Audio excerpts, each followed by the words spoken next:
everyone. So we are now here in Bananera's Kitchen together with Mom Grace Pastoral. She is the manager of this resto, Bananera's Kitchen. So this restaurant is owned by Mom Julie Robilio. So Mom, I have a few questions for you. First is, how important food safety in this food establishment? Especially here in Canada, we always serve fresh from the market. We always market it every day, and then we always try fresh meal. So this is our quality, and it's always reserved. Okay, thank you. So the food here is safe, fresh. So it's a unique factor nila po, fresh. So second is there any policies or guidelines being followed by your staff or assistants or the serving staff? Are there any policies here? Yes. Number one is the quality. Quality of the food. And then we always give them the quality of service. Also, Quality food and quality service. What nice answer. Quality service and quality food and quality service. And po. So, may mga instances po ba na yung staff nyo ay hindi po nakaka-follow sa mga policies or guidelines? So, example. Especially, we're not perfect, okay? Yes. There are times na magkakamali kami, especially during reserved food. Sometimes it takes time. Yung time po. Especially, we give them 10 or 15 minutes and then mag-abot ng mga 20 minutes or 30 minutes. It depends upon their orders. But we tried our best to give them a beautiful smile or give them extra service like give them pika-pika or yes, to give them comfort or coffee or tea. We give them offer this free. Yes, may mga ganong instances po. If we have trouble with our customers. So here in this restaurant, if that time is nag-extend po sa pag-serve, meron silang mga freebies like tea or mga pika. So ganun po. So the best. Next is what are common unsafety practices they are doing? For example, yung mga common lang na mga hindi nagagawa ng mga staff niyo po. Halimbawa, yung washing, mga ganun. Ano po yung mga common? Common hand washing is regularly. We apply this, and then we always wash our face every time we prepare food. Sometimes we forget to wear hairnet, especially or cap. So hairnet po. Hairnet lang or shirt cap. Next, does establishment have devices that can detect hazards in your food? Chemical hazards, biological or physical hazards? So, mga devices. Kasi po, yung mga ganun kasi, mga international din po kasi yun. Kaya sa mga resto, hindi po masyado common here in the Philippines. So, does the management conduct food safety training for the staff? Yes. How often? Every 3 months. 3 months. Wow. So, 3 months. So, mabilis yun. So, ibig kong sabihin nun, mabilis yung progress ng mga staff po dito. Kasi every 3 months, hindi mo kasi nag-change yung staff, diba? For that month. Kaya talagang yung experience nila sa training, matibay.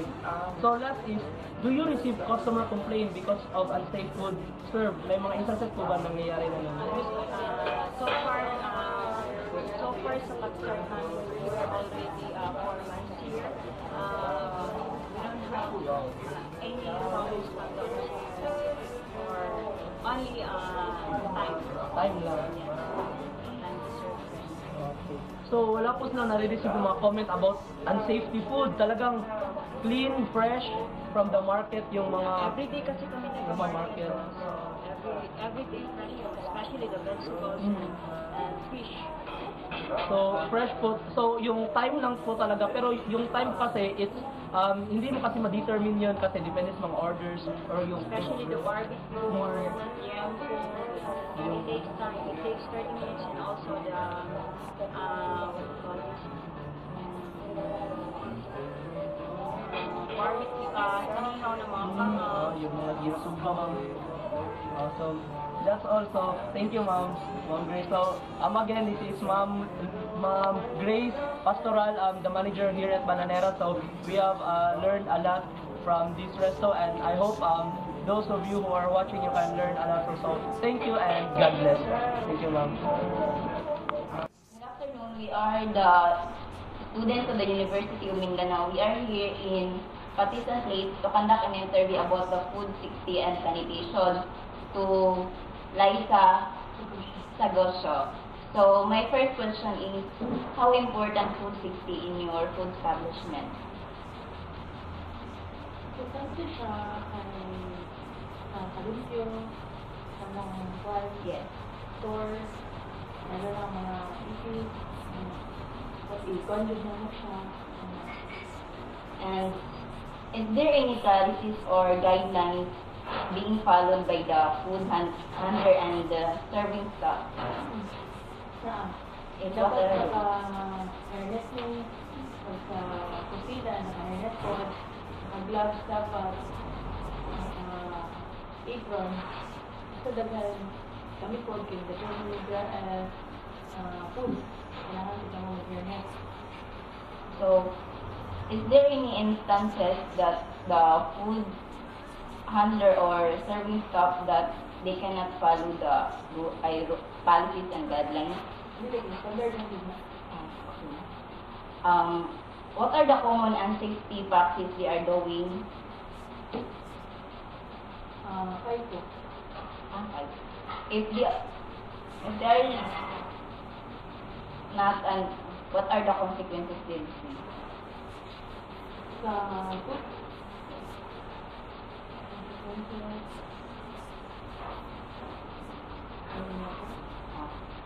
Does the establishment have devices that can detect the food hazards, like for example, physical hazards, chemical hazard, or biological hazard?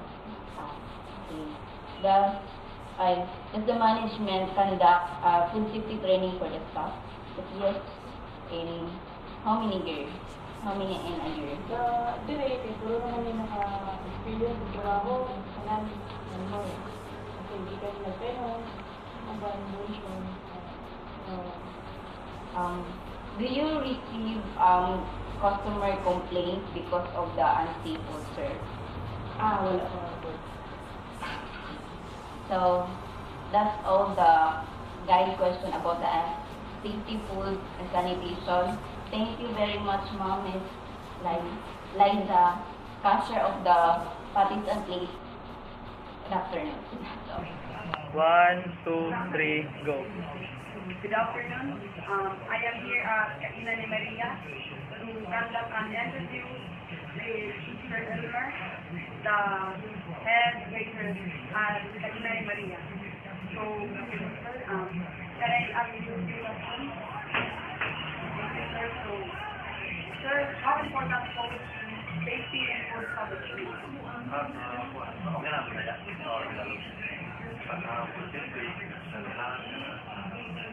Proper handling sa pagkao, always sunod sa kanilang simplified na.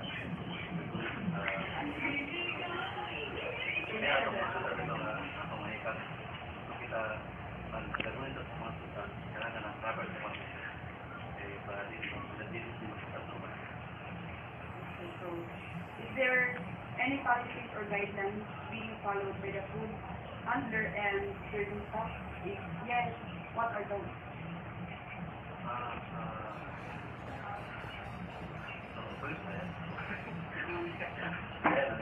So, sir, naa ba yung mga policies, mga polisiya or guidelines na binafollow sa inyong establishment, sa inyong mga food handlers and serving staff? O kung naa, sa po. Sa proper sa motor with what proper nabi ko ano ito na karang server ng pagkaon din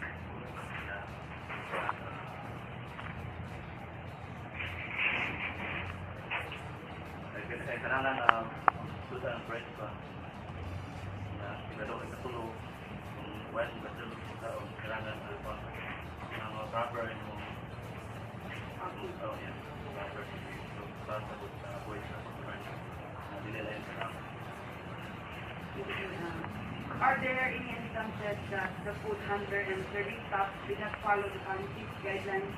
It's okay of food safety. For example, I mean, naabay mga policies,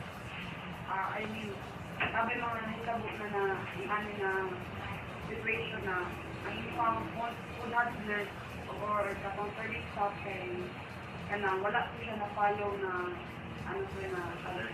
Kuan asal mo na kuan ang previous dati din at bago nakawala sa pagdating naman ay nasato okay kapag kumain ng gano'n so bawal kailangan na pagdating ng proper yung pagdating din kapag sa kung papel mo babasa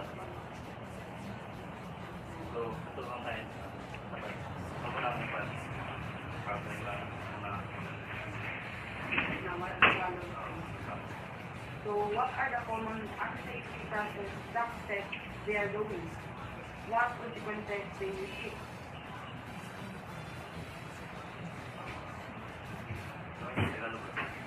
Pare-pareha lang ang hiyapon na isa po mga practices na ilang ginagawa. Unsafety. Ang mga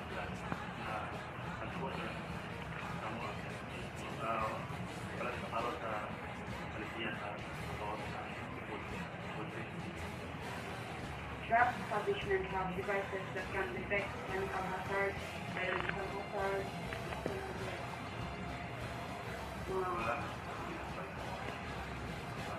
Does the management conduct food safety training for the staff? If yes, how many are you?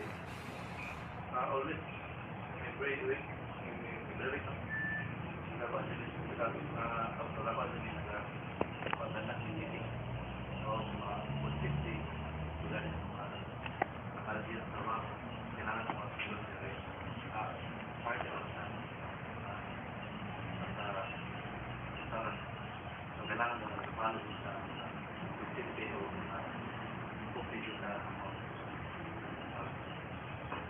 So, do you receive customer complaints because of unsafe food service or unsafe food served? What was that?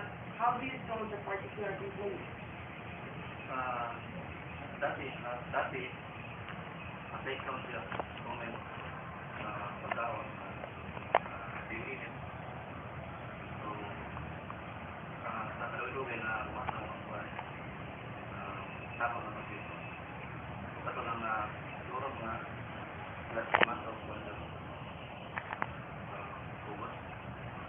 Dahil nagpapalmig sa text message na so kailangan daw ng paano tawag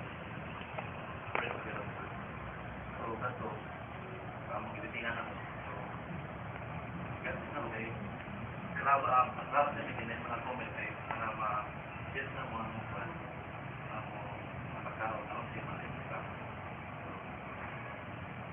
Thank you, sir. That's